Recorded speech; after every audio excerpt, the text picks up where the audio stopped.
He orchestrates a lot of wonderful things for the Vikings Entertainment Network and Vikings.com. Vikings fans quite familiar with his voice, his face, and the way he delivers things at Vikings.com. Can I get a witness and a raucous round of applause, ladies and gentlemen, Mr. Gabe Hendeson.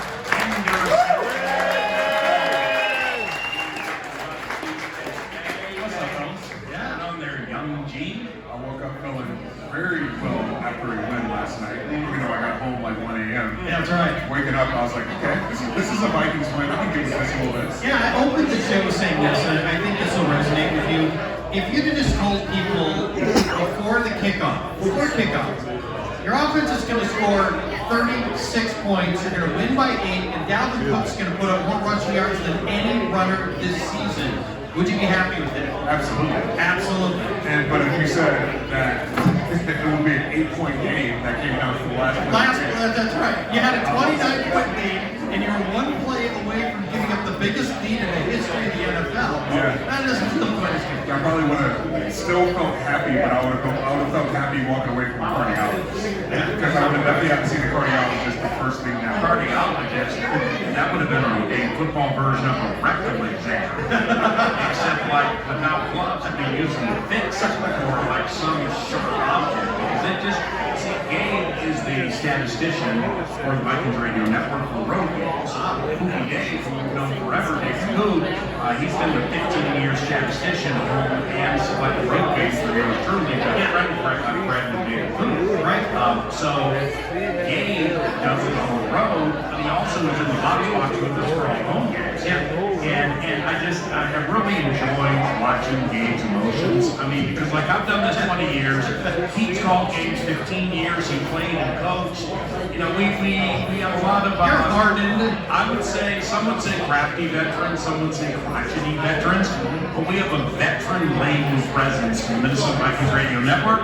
And then we draft the young G perspective from Liberty, and the flame rolls in there, just, I mean, eyes wide open. He came from WFT, WTF, that freaking disaster in Landover, Maryland. And so I bet you got stories. I need a couple of drinks.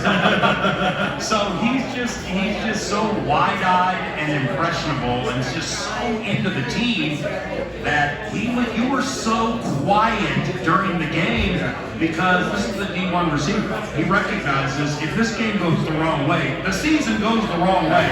And now all of a sudden things around the facility for a month are not great.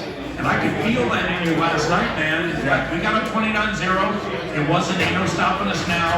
3 next to the head, jumping up and down. That wasn't happening. But when they came charging at us, you didn't say a word. You were nervous. I kind of knew it was coming, and I know because the Steelers, they were the third best fourth quarter team in the NFL. So you look at that, they scored 51 points in the last 3 games, and they had just scored at the end of the third quarter. So I was like, here we go again. And I was excited that we had the lead, but it was like, how much time is left on that clock? Oh my God, I really don't show much emotion, but there's been a few times this year where a team has scored a touchdown and I just dropped my headset. I'm like, here we go again. But yesterday was a game, Paul said it the best. He said, this is the best Thursday night football game that any fan has seen all year. Yeah. No matter how you look at it, whether you're a Vikings fan or NFL fan, the Vikings made it entertaining, and I knew it was going to be entertaining. I just wish we could have put our foot on it first. And see, that plays off the fact that I'm negative on Thursday Night Football, okay? It's a money grab by the National Football League. It doesn't have to be there. Players and coaches and general managers won't open up and say they hate it. I'm telling you, I haven't met anybody who prefers it or likes it. No, the players and coaches don't want it. But the thing is, like when the Falcons lost to the Patriots, like poor Darrell Patterson, I mean, Flash is just all up in stardom this year, but he couldn't get to that game because of an ankle. He could have gotten to a Sunday game. Yeah. So now you're pulling superstar status from those who want to play fantasy in the ENT leagues, they want to bet games, they want to watch games. And I understand, you know, there's a PA in capitalism, and I understand the National Football League got super stuck during the pandemic, but Thursday Night Football's been around for quite some time. The games are crappy, man. The first 2 drives we had last night, we go 7 plays, 45 yards, got 2 first downs, this field goal. And then after that, the Steelers had this like 11-play, 20-yard drive, missed Thursday night football. That sucks. And then the whole thing took off, man, and it was a lot. Like I remember talking pregame, and I was like, it's going to be maybe a quarter or two before these teams fill each other out because they never play each other. The Steelers had never played in Minnesota since I think it was 60 years, 05. So I knew it would take some time for the game to open up, but it just felt like the Steelers didn't want to be there. They played a Sunday night game or a late Sunday game.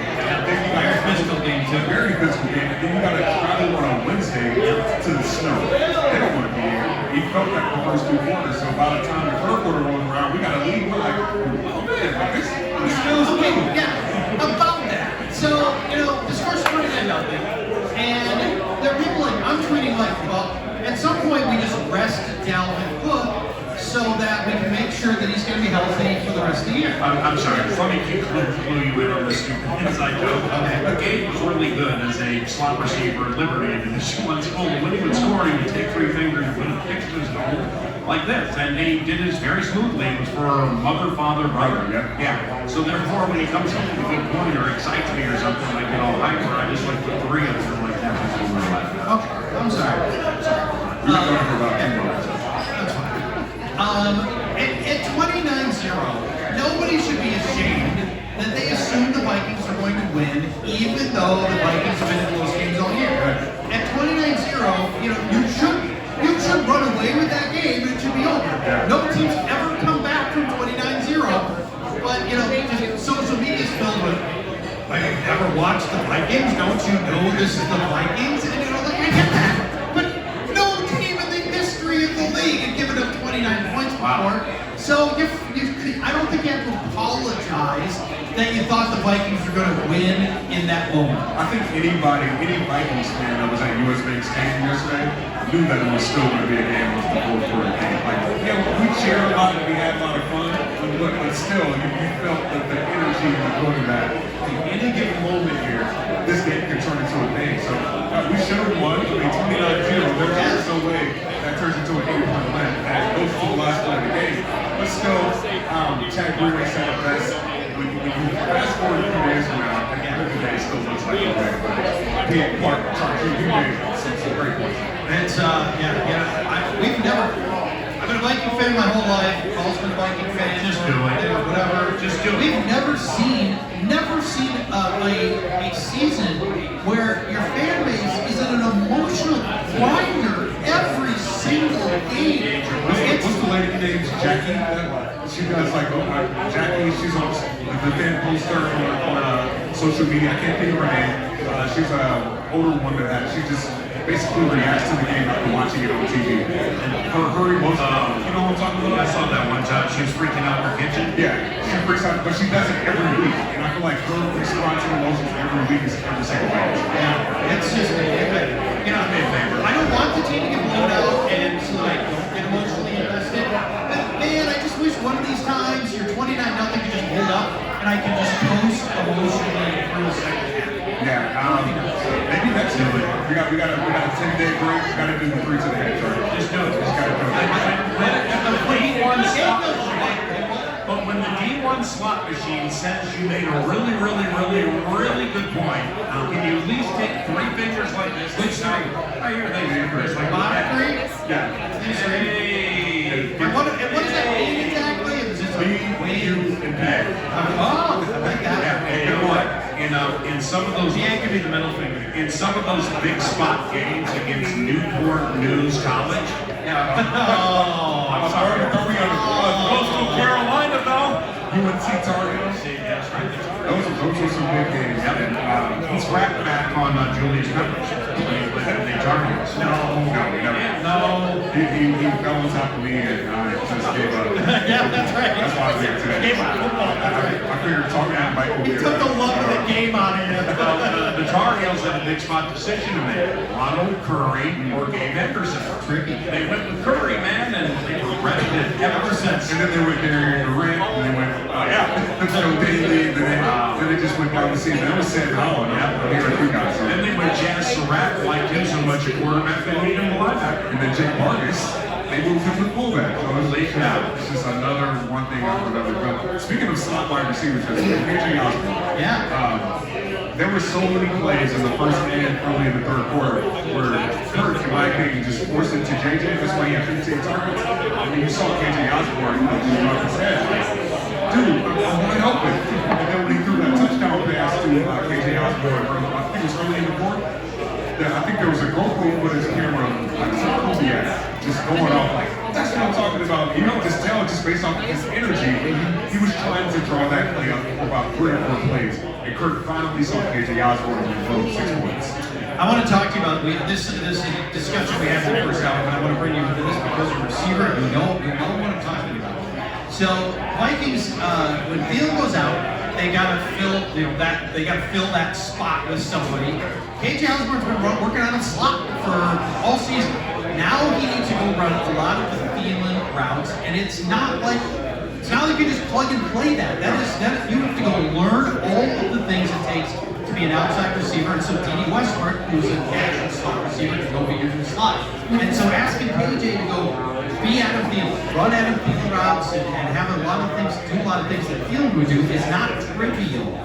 Yeah, I do think that's a good point, but I do think in the same breath in that wide receiver room, you're taught to learn all 3 positions because if you are a slot receiver, if somebody goes down, you gotta go. KJ goes down, Adam moves over to the X, KJ moves over to the Z, so KJ has to know that position.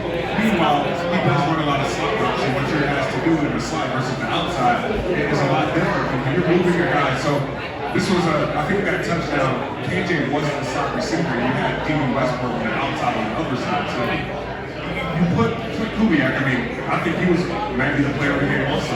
How he was able to draw some formations to put KJ Osborne in the position where he was still able to drive, and kudos to him. But yeah, Adam Thielen's a hard guy to replace. And by the way, before we pause with all these TV monitors at Buffalo Wild Wings Lakeville, can I get a witness for the scorching Minnesota Wild? Are you kidding me? Level 9 is hockey squad.